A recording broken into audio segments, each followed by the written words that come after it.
Welcome to our channel. If you want to calculate your debt-to-income ratio, simple way, follow these simple instructions to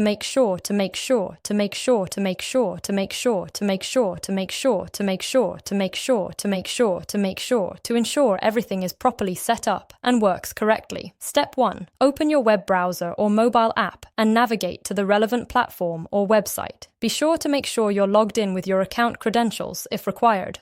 Step 2. Locate the main menu or settings section. Look for the option related to your task, usually found in the top navigation bar or sidebar menu. Step 3. Navigate to and click on the appropriate section or tab where you can access the specific feature or tool you need for this process.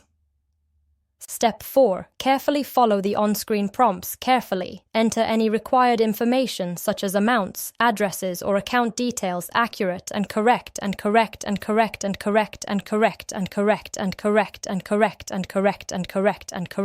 to avoid errors. Step 5. Thoroughly review all the information you've entered before proceeding. Double-check that everything is correct to prevent any issues or delays. Step 6. Confirm your action by clicking the Submit or Confirm button. Wait for the system to process your request, which may take a few moments. Don't forget to like this video and subscribe to our channel.